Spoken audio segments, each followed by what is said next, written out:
इस वीडियो में हम लोग देखेंगे कि कैसे मार्वल एंड डीसी जब से इन दोनों की स्टार्टिंग हुई थी कॉमिक्स में, ये दोनों एक दूसरे को कॉपी करते हुए आ रहे हैं। बस इसमें डिफरेंस इतना है कि मार्वल को कॉपी करना अच्छे से आता है, उसने डीसी के बहुत सारे कैरेक्टर्स कॉपी करे हैं, लेकिन वहीं पे जब डीसी कॉपी करता है तो वो कैरेक्टर ज़्यादा चल नहीं पाते, लेकिन मार्वल उनके कैरेक्टर्स कॉपी करके उसको और अच्छे से पोर्ट्रे कर पाता है और इस चीज़ में वो एक्सपर्ट है।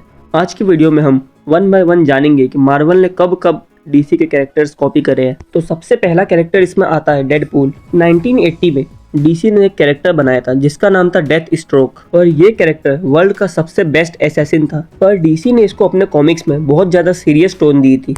लेकिन वहीं पे जब 1991 में मार्वल ने इसका कॉम्पिटिटर बनाया जिसका नाम डेडपूल रखा और आप कह सकते हैं वेड विल्सन, तो उन लोगों ने पूरी तरीके से एडमिट करा कि उन्होंने ये कैरेक्टर डीसी के डेथ स्ट्रोक से चुराया है, चुराना नहीं बोल सकते या फिर कॉपी करा है। और इन दोनों के नाम में भी आप देखोगे तो सिमिलैरिटीज है, स्लेड विल्सन और वेड विल्सन। बट हाँ, ये ऑब्वियस है कि आगे जाके डेडपूल ज्यादा फेमस हुआ। उसके बाद सेकेंड नंबर पे आता है थैनोस और डार्क साइड। जब डीसी की जस्टिस लीग वाली मूवीज आई थी तब बहुत लोगों ने ये बोला था कि डार्क साइड पूरी तरीके से थैनोस का कॉपी है, लेकिन उन लोगों को ये नहीं पता कि 1970 में ही डार्क साइड विलन आ गया था और थैनोस उसकी पूरी कॉपी थी जो 1973 में आया था। एंड जिम स्टार्लिंग जिन्होंने थैनोस कैरेक्टर बनाया था, उन्होंने खुद माना कि ये कैरेक्टर डार्क साइड से इंस्पायर्ड है। इसके बाद बात करते हैं हॉकाई एंड ग्रीन एरो की। जहाँ पे हॉकाई 1964 में आया था कॉमिक्स में, वहीं पे ग्रीन एरो 1941 में ही आ गया था। ग्रीन एरो एक कैरेक्टर था जो कि सेम बैटमैन जैसे बिलियनर था। वहीं पे जब हॉकाई आया मार्वल कॉमिक्स में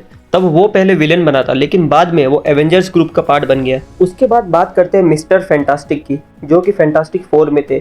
ये डीसी के इलोंगेटेड मैन से कॉपी है। फैंटास्टिक 4 की रिलीज से पहले ही इलोंगेटेड मैन एक साल पहले आ गया था, लेकिन बहुत से लोगों ने इस कैरेक्टर के बारे में सुना भी नहीं है। और 1961 में मिस्टर फैंटास्टिक के आने के बाद इस कैरेक्टर की किसी ने बात करी भी नहीं। इसके बाद बात करते हैं डॉक्टर स्ट्रेंज की। डॉक्टर स्ट्रेंज भी एक पूरी तरीके से कॉपीड कैरेक्टर है।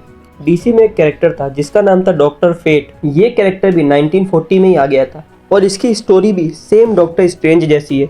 ये एक आर्कियोलॉजिस्ट था और इसका एक्सीडेंट होता है और उसके बाद इसकी ट्रेनिंग होती है, और ऐसी बहुत सी सिमिलैरिटीज हमें डॉक्टर स्ट्रेंज में भी देखने को मिली थी। लेकिन फिर वही बात आती है कि डॉक्टर फेट नहीं चला, लेकिन डॉक्टर स्ट्रेंज चल गया। इसके बाद बात करते हैं विजन की, जिसको रेड टॉर्नेडो से कॉपी करा था। इसको कॉपी करने में तो मार्वल ने बिल्कुल भी देर भी नहीं लगाई। जहाँ रेड टॉर्नेडो अगस्त में रिलीज हुआ था 1968 के, वहीं पे उसी साल अक्टूबर में विजन को रिलीज कर दिया गया। हालांकि ये दोनों जब रिलीज हुए थे ये दोनों कॉमिक्स में बहुत अच्छे चले, लेकिन इन दोनों के पावर में थोड़ा बहुत डिफरेंस तो था। इसके बाद मार्वल के एक और विलेन की बात करते हैं, अल्ट्रॉन, जिसको ब्रेनियक से कॉपी करा गया था। लेकिन फिर से बात यही आ जाती है कि अल्ट्रॉन ज़्यादा फेमस है और ब्रेनियक नहीं है, लेकिन दोनों पूरी तरीके से सिमिलर है। दोनों एक एआई सिस्टम है जो कि बहुत ज़्यादा नंबर्स में आ सकते हैं और किसी भी चीज़ से कनेक्ट कर सकते हैं। हालांकि ब्रेनियक 1958 में आया था और अल्ट्रॉन 1968 में।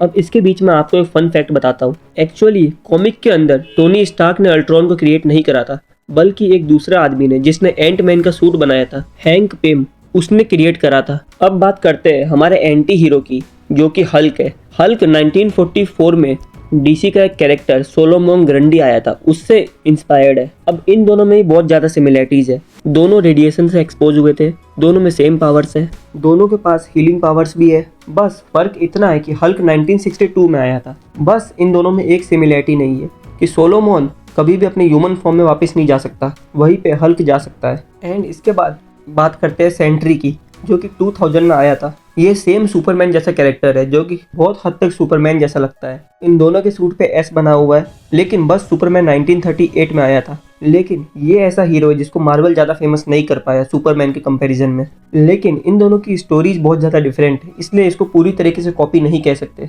सेंट्री के पास जो पावर आई थी वो कैप्टन अमेरिका वाले सीरम से आई थी। फिर बात आती है Black Cat and Catwoman की। ब्लैक कैट, जिसको ज़्यादा स्पाइडरमैन के साथ देखा जाता है, ये कैरेक्टर 1979 में आई थी, बट इससे पहले 1940 में डीसी कॉमिक्स में कैट वुमेन आ गई थी, जो कि बैटमैन के साथ ज़्यादा दिखती थी। हालांकि डीसी भी कम नहीं है, डीसी ने भी एक्वामैन मार्वल के नेमोर से कॉपी करा है। नेमोर द सबमरीनर, ये दोनों ही कैरेक्टर एटलांटिस के राजा है, बट एक्वामैन बाद में ज़्यादा फेमस हो गया, वहीं पे नेमोर नहीं हो पाया। इसके बाद बात करते हैं एक्समैन और डूम पेट्रोल की। ये दोनों भी 1963 में ही आए थे, लेकिन डूम पेट्रोल जून में रिलीज हो गया था और एक्समैन 1963 में ही हुआ था, लेकिन सितंबर में। इनमें पूरी सिमिलैरिटीज है। दोनों के चीफ व्हील चेयर पे है और दोनों सुपर हीरोज के ग्रुप थे। लेकिन डीसी ने भी वुल्वरीन से कॉपी करके अपना एक कैरेक्टर लोबो बनाया था और कैप्टन अमेरिका जो कि 1941 में आया था उसका कॉपी करके उन्होंने द गार्जियन बनाया था जो कि 1942 में आया और पूरी तरीके से ये कैप्टन अमेरिका जैसा था। तो इससे हमें ये पता चलता है कि ये दोनों ही एक दूसरे से कॉपी करते हैं। आप कॉपी करना भी कह सकते हैं